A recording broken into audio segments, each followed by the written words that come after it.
Salut! Pour toi, une nouvelle vidéo aujourd'hui qui s'intitule Vivre ses rêves. Quoi de mieux dans la vie que de tout tenter pour essayer de vivre heureux et de vivre ses rêves. Donc on va essayer de décortiquer ça ensemble dans cette petite vidéo où je vais vous expliquer un peu plus en détail ce que moi je fais, comment je vis, quelles sont mes motivations et pourquoi moi j'essaye de vivre mes rêves de façon solidaire. Allez, c'est parti, go!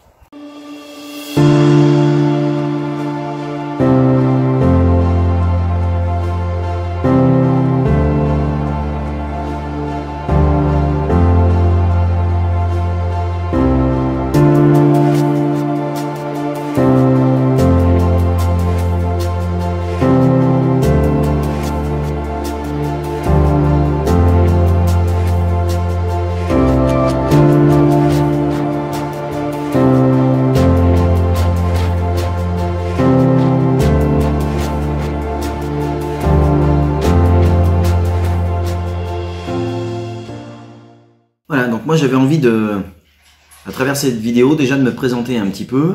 Donc je m'appelle Pascal Pavy. J'ai la chance depuis une dizaine d'années d'être aventurier professionnel, donc de réaliser justement mes rêves, d'aller jusqu'au bout de mes ambitions. Et j'avais envie de vous partager à travers cette vidéo un témoignage. Voilà, c'est plus un témoignage pas de réussite, parce que j'ai plein de choses à faire. J'ai vraiment plein de trucs. Je suis loin d'avoir réalisé tous mes rêves. Mais cette vidéo me fait rebondir suite à un forum des métiers que j'ai fait où j'ai rencontré énormément de jeunes. C'est un forum des métiers où il y avait à peu près 1500-1600 jeunes. Et j'ai été assez interpellé par un peu le désespoir de quand même pas mal de jeunes qui avaient déjà, alors même qu'ils avaient même pas tenté, je dirais qu'ils avaient déjà abandonné complètement leurs rêves. Et ça, moi ça me rend fou. Vivre sa vie sans rêver, voilà, sans vie, et tenter tout du moins de vivre ses rêves et de vivre heureux. Si quand on a 14 ans, on a déjà tout laissé tomber, la vie va être compliquée, quoi. Et on se rend bien compte que le discours global qui est tenu à tous ces gens-là, c'est le discours que moi j'avais quand j'étais enfant. C'était laisse tomber, c'est pas possible. Voilà, t'es pas né forcément dans le bon milieu, tes parents n'ont pas forcément d'argent. Donc laisse tomber ces ambitions-là, puis fais quelque chose de facile. Voilà, fais quelque chose de facile. Donc je pense qu'en leur rabâchant ce type de discours-là, ils ont réellement l'impression que rien n'est possible. Du coup, avant même de commencer, ils abandonnent. Et ça me rend fou. Je me dis que c'est pas possible. Moi, j'ai eu ce discours-là, enfant. Moi, j'ai toujours voulu être aventurier professionnel. C'est un rêve d'enfant de partir à l'aventure. Je suis un passionné de sport et de nature, donc j'ai toujours voulu allier les deux. Je suis particulièrement amoureux, moi, du Grand Nord. J'ai toujours rêvé, moi, d'aller en Sibérie, traverser le Baïkal ou des choses comme ça. Et si j'avais écouté les autres, jamais j'aurais réussi, en fait, à atteindre mes objectifs. Jamais j'aurais écrit de livre. Voilà, la vie est faite constamment de personnes qui vont vous rabaisser, vous donner des choses négatives avant même d'entrevoir peut-être du positif et peut-être aussi que finalement on peut juste réussir. On ne peut pas savoir si un rêve est inaccessible tant qu'on n'a pas tout du moins essayé de le réaliser. Alors évidemment, la Lune, on va peut-être pas pouvoir l'atteindre. Il y a certaines choses qui sont difficilement réalisables.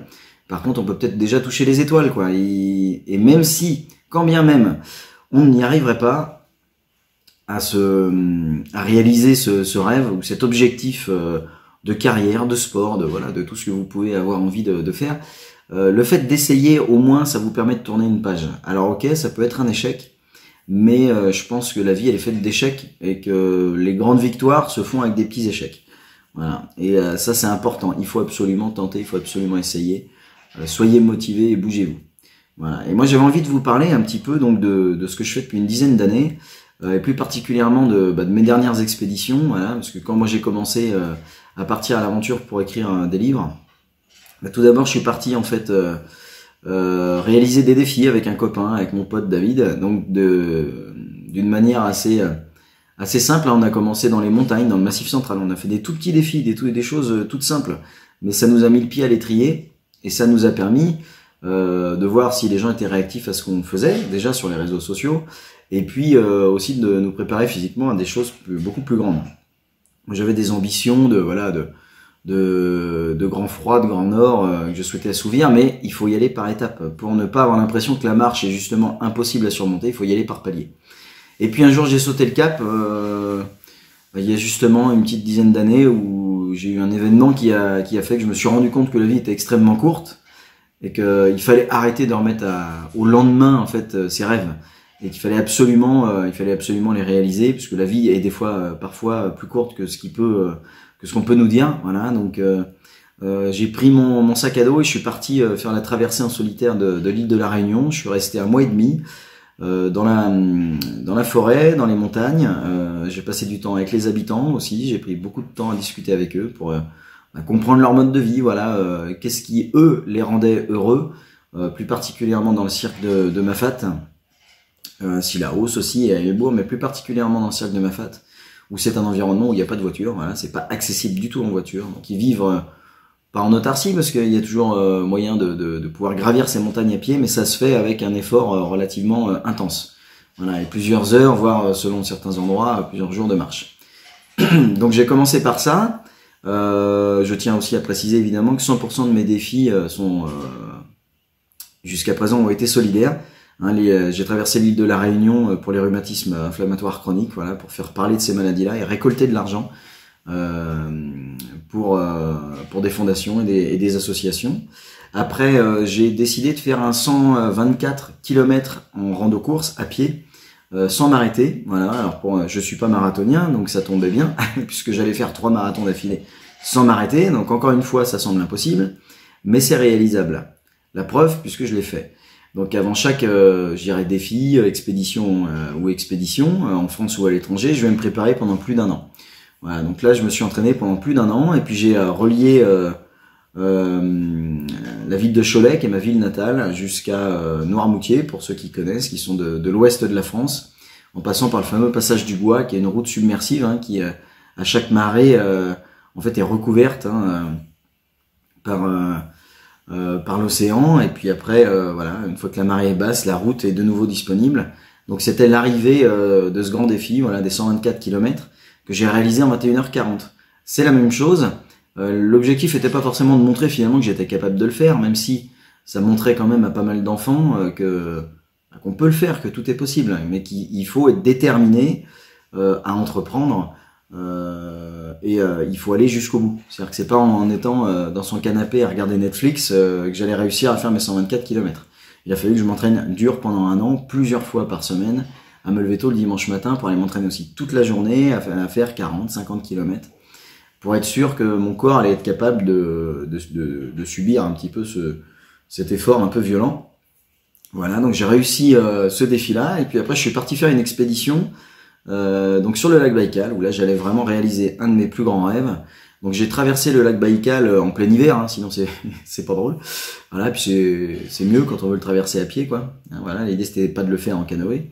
Donc je l'ai traversé en plein hiver, fin février, début mars, tout simplement pour être sûr que de la qualité de la glace, hein, qui puisse me permettre d'éviter au maximum de passer au travers. Voilà, avec des températures entre -20 et -35. Et puis après j'ai fait des trajectoires, ce que j'appelle en étoile, dans les villages, dans la taïga, hein, et dans les forêts, tout simplement pour aller à la rencontre aussi des Sibériens, pour pouvoir vivre avec eux, discuter avec eux, avec toujours la même démarche de rencontre, et puis surtout de voir aussi ce qui les rend heureux, ce qui leur pose problème. Alors, je parle pas russe, donc ça complique un peu la tâche, mais mon anglais approximatif m'a permis sans aucun problème tout de même de pouvoir discuter avec eux, et puis d'avoir un véritable échange. Là j'y suis resté un peu plus d'1 mois aussi, et ça m'a permis donc d'écrire un livre sur ces 3 défis-là qui s'appelait La tête dans les nuages, qui est un livre qui a vraiment bien fonctionné, au point qu'il est en rupture de stock aujourd'hui, donc il faut que j'en fasse rééditer. Voilà. Et puis après ce grand défi-là, j'ai souhaité faire un défi en France pour faire participer ma famille, mes enfants, mes potes. Voilà, donc j'ai monté un défi qui s'appelait la Grande Traversée, où là j'ai fait la traversée de la France d'est en ouest, du lac Saint-Point, donc de la frontière suisse, jusqu'à la Tranche-sur-Mer. Voilà, les pieds dans le sable sur la côte atlantique. J'ai réalisé 16 marathons d'affilée pour faire cette traversée de la France, au rythme un peu fou, donc d'un marathon par jour, avec ma chienne Apache. Et j'ai eu la chance et le grand honneur d'être parrainé par l'aventurier explorateur Nicolas Vanier, voilà, qui est pour moi quelqu'un que j'estime beaucoup. Il m'a fait beaucoup rêver justement dans mon enfance et il me fait rêver encore aujourd'hui.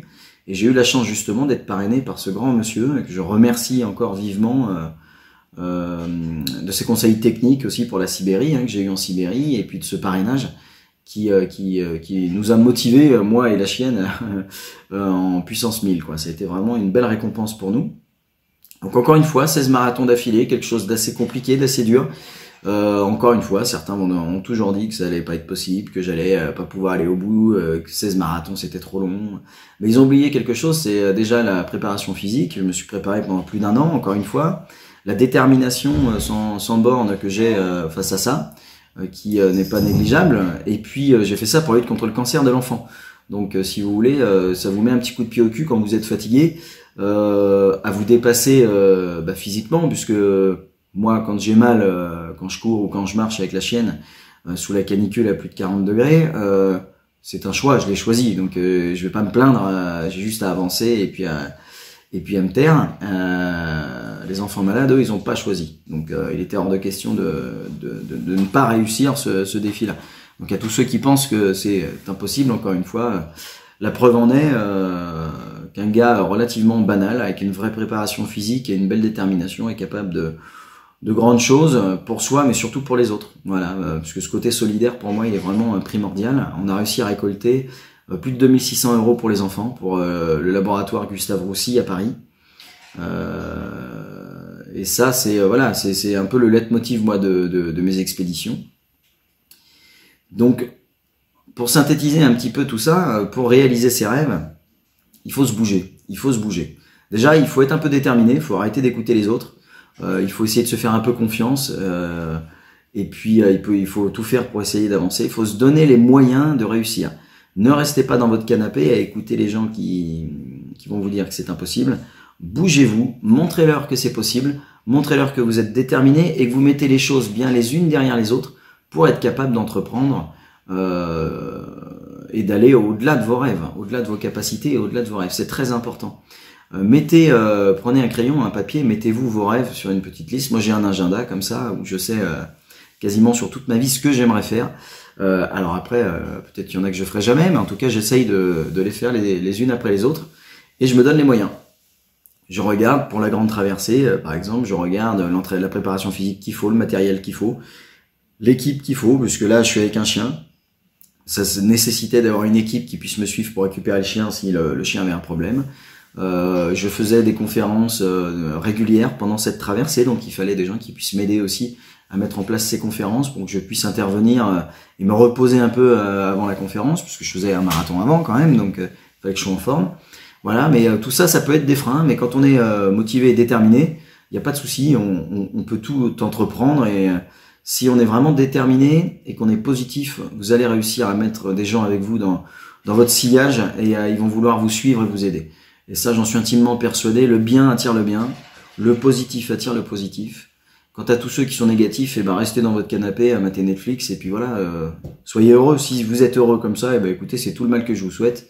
Faites votre vie comme ça, mais laissez les autres rêver et entreprendre. C'est la plus belle, je crois que c'est la plus belle des choses qu'on peut vous souhaiter à tous. Vivre heureux et réaliser vos rêves. Ne pas avoir de regrets le jour où la page se tourne pour vous, quoi. Voilà. Et puis la dernière petite chose, puisque moi j'ai pas fini de rêver, donc je continue, je prépare ma nouvelle expédition qui s'appelle Cap Kinnarodden avec mon pote Corentin Leduc. Donc c'est une expédition qui aura lieu dans 1 an, parce que la préparation commence justement maintenant en Laponie. Donc je vais pas tout vous dire, mais ce sera un défi qui se passera au-delà du cercle polaire arctique. Donc encore une grosse expédition dans le Grand Nord, voilà, à travers la taïga et la toundra, avec un matériel éco-responsable, puisqu'on va fabriquer une grosse partie de notre matériel. Donc vous allez voir des vidéos, je pense qu'à partir du mois de février, on va vous mettre des vidéos puisqu'on va s'entraîner justement dans la neige avec notre matériel. Ça, ce sera pour fin février. Et puis début février, on va lancer la page Facebook pour que vous puissiez nous suivre. Voilà. Et après, si vous voulez nous suivre, de toute façon, on mettra des vidéos d'entraînement sur cette chaîne YouTube, Vivre Mieux 2.0. Donc abonnez-vous, voilà, mettez la petite cloche de manière à pouvoir bien suivre toutes les petites vidéos. Vous verrez des vidéos diverses et variées, évidemment, puisque Vivre mieux 2.0, c'est pas que le sport ou c'est pas que les expéditions, c'est pas que la nature, c'est aussi des reportages avec des rencontres de gens. Il va y avoir énormément de vidéos diverses et variées. Mais vous allez pouvoir suivre l'expédition et surtout la préparation physique. Voilà, vous montrer comment un gars banal peut s'entraîner pour se dépasser physiquement et réussir de grandes expéditions. Voilà, donc sur ces bonnes paroles, je vous souhaite une très bonne journée. Je vous dis à bientôt et surtout, vivez vos rêves. À plus!